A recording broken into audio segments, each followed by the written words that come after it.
الحمدللہ والصلاة والسلام علی رسول اللہ الکریم اما بعد فاعوذ باللہ من الشیطان الرجیم بسم اللہ الرحمن الرحیم۔ محترم ناظرین کرام، محترم بھائیوں اور بہنوں، السلام علیکم ورحمۃ اللہ وبرکاتہ۔ اللہ پاک سے دعا ہے اللہ پاک آپ تمام بھائیوں کی اور تمام بہنوں کی پریشانیاں دور فرمائے اور اللہ پاک آپ کو کامل صحت والی زندگی عطا فرمائے۔ ناظرین، آج ہم ایک نئے ٹاپک کے ساتھ، ایک نئی ویڈیو کے ساتھ حاضر خدمت ہیں۔ آج کا جو ہمارا ٹاپک ہے وہ ہے پتے کی پتھریاں خارج کیوں نہیں ہوتی۔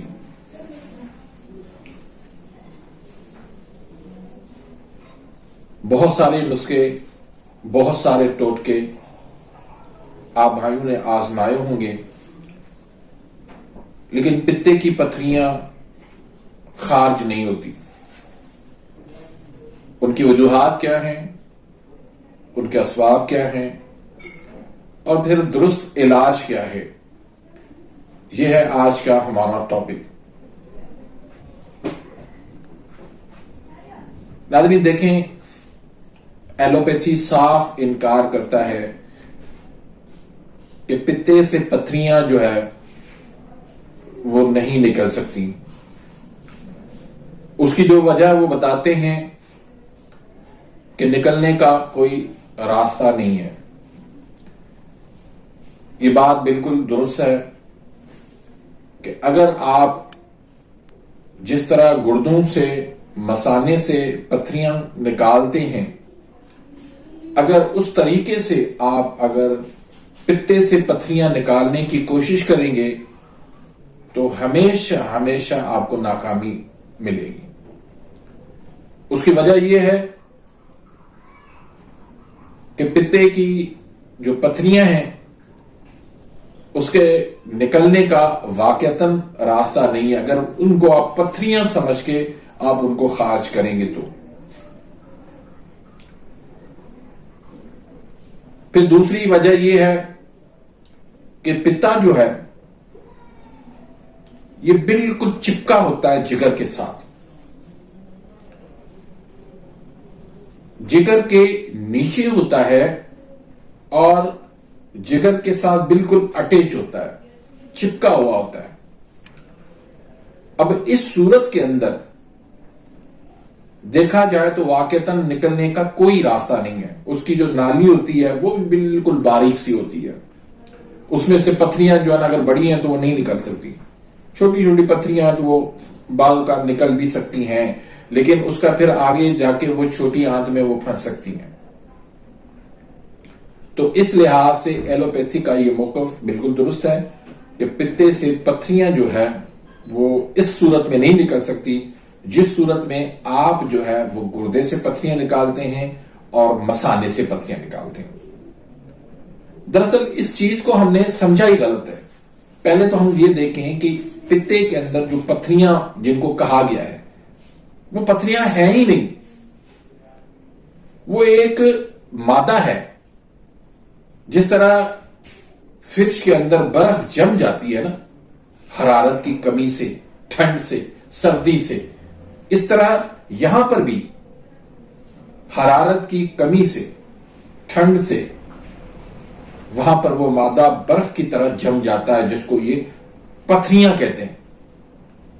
اب ہم کہتے ہیں کہ یہ پتھریاں نہیں ہیں، یہ ایک مادہ ہے جو جگر کے اندر حرارت کی کمی کی وجہ سے، جو جسم کے اندر ٹھنڈ کی وجہ سے وہاں پر وہ مادہ جم گیا ہے۔ اب اس کا نکلنے کا واحد راستہ یہی ہے کہ آپ حرارت پیدا کریں، جگر کو آپ ایکٹیو کریں، جگر کو آپ تیز کریں، جگر کو آپ گرم کریں، تو اس سے کیا ہوگا؟ بالکل جگر کے ساتھ یہ ٹچ ہے، چپکا ہوا ہے پتا۔ جب جگر کے اندر حرارت پیدا ہوگی تو پتے میں بھی حرارت پیدا ہوگی، اور وہ گرمی سے، حرارت سے وہ مادہ پگھلنے لگ جائے گا۔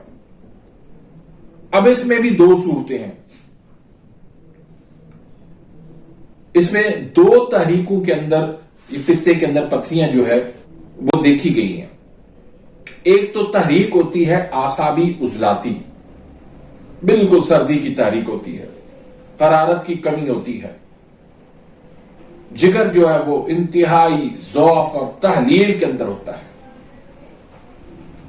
اور دوسری صورت ہوتی ہے عضلاتی اعصابی، اس میں بھی جو ہے حرارت کی کمی ہوتی ہے، اس میں بھی جگر جو ہے وہ سست ہوتا ہے، اس میں بھی جو ہے وہ کمزوری ہوتی ہے۔ لیکن اس میں اور اس علاج میں فرق اتنا ہے کہ اعصابی عضلاتی تحریک ہے تو آپ نے غدود جاذبہ کو تیز کرنا ہے، اگر عضلاتی اعصابی تحریک ہے تو پھر آپ نے غدود ناقلہ کو تیز کرنا ہے۔ دونوں کا علاج الگ الگ ہوگا، اس کو آپ نے سمجھنا ہے، تشخیص کرنا ہے۔ ہمارا علاج غلط کیوں ہوتا ہے؟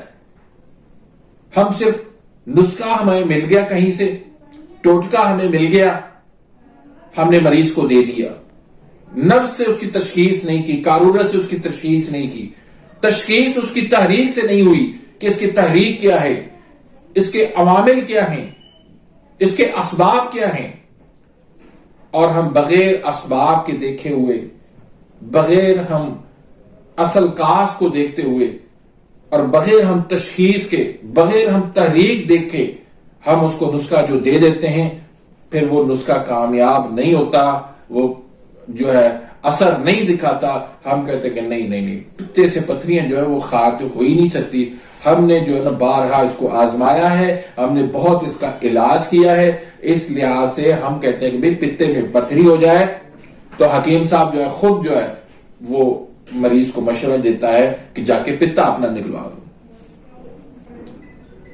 بھئی یہ جو ہے کوئی مسئلے کا حل نہیں ہے کہ کوئی بھی عضو کے اندر کوئی خرابی پیدا ہو جائے تو اس عضو کو آپ نکال کے پھینک دیں، اور پھر جو پتے نکلواتا ہے، یہ میدا، یہ جگر، یہ پتا آپس میں ایک دوسرے کے ساتھ ملے ہوئے ٹچ ہیں، جب آپ پتے کو نکال دیتے ہیں اس سے بہت زیادہ خرابیاں پیدا ہو جاتی ہیں، اور وہ میدا ہمیشہ آپ کا ڈسٹرب رہتا ہے۔ جن مریضوں نے پتا نکلوایا ہوا ہے ان کو اب پتا ہے یہ کہ ان کے ساتھ کیا ہوتا ہے، ان کی کیسے زندگی گزر رہی ہے۔ تو بھائی یہ جو ہے طریقہ غلط ہے کہ پتے کے اندر پتھری ہے تو پتا ہی نکال دو، گردے کے اندر پتھری ہے تو گردہ ہی نکال دو۔ نہیں، جہاں خرابی ہے وہ خرابی دور کر دیں، وہ بیماری دور کر دیں، وہ مرض دور کر دیں۔ تو محترم بھائیوں، اصل جو ناکامی ہوتی ہے علاج میں وہ تشخیص غلط ہونے کی وجہ سے۔ آپ اگر تحریک عضلاتی اعصابی ہے، عضلاتی غدی سمجھ کے آپ علاج کریں گے، کبھی آپ علاج اس کا نہیں کر سکیں گے۔ اعصابی عضلاتی تحریک ہے، آپ اس کو عضلاتی اعصابی سمجھ کے علاج کریں گے تو بھی آپ کو ناکامی ملے گی۔ تو اس لیے تشخیص کا درست ہونا بہت ضروری ہے۔ تشخیص کریں، اس کے بعد پھر اس مطابق علاج کریں۔ اگر 1 نمبر تحریک ہے، اعصابی عضلاتی ہے، غدود جاذبہ کو 4 نمبر تحریک کے اندر اس کو علاج کریں، انشاءاللہ اللہ پاک کے فضل کرم سے جگر اس کا گرم ہوگا، غدود جاذبہ اس کا تیز ہوگا، حرارت اس کے اندر بڑھے گی، تو آہستہ آہستہ جو ہے وہ مادہ پگھلتا جائے گا اور اس کا جو پتا ہے وہ بالکل ٹھیک ہو جائے گا، اس میں سے وہ مادہ خارج ہو جائے گا۔ اور اگر تحریک عضلاتی اعصابی ہے، اس کے غدود ناقلہ کو تیز کر دیں، غدود ناقلہ جب تیز ہوگا اس میں سے جو ہے وہ سودا خارج ہوگا تو آہستہ آہستہ جو ہے اس کو حرارت بھی ملتی جائے گی اور جو ہے سودا بھی خارج ہوتا جائے گا، تو وہ پتھریاں بھی آہستہ آہستہ خارج ہوتی جائیں گی۔ پتھریاں نہیں ہوتی، وہ دراصل ایک مادہ ہوتا ہے جو پتھریوں کی شکل میں پیدا ہوتا ہے۔ تو اس طریقے سے آپ علاج کریں گے تو آپ کا علاج انشاءاللہ کامیاب جائے گا۔ تو اگر آپ میں سے کسی کے پتے کے اندر پتھریاں ہیں تو اچھے سے طبیب سے، اچھے سے حکیم سے تشخیص کروائیں، اور تشخیص کروانے کے بعد پھر اس کا درست علاج کروائیں۔ یقینی بات ہے کہ وہ پتے سے پتھریاں خارج ہو سکتی ہیں، وہ مریض جو ہے وہ مکمل صحت یاب ہو سکتا ہے۔ تو امید کرتا ہوں کہ آج کی اس ویڈیو سے آپ مستفید ہوئے ہوں گے۔ ملتے ہیں انشاءاللہ نیکسٹ ویڈیو میں، تب تک کے لیے اجازت، اللہ حافظ۔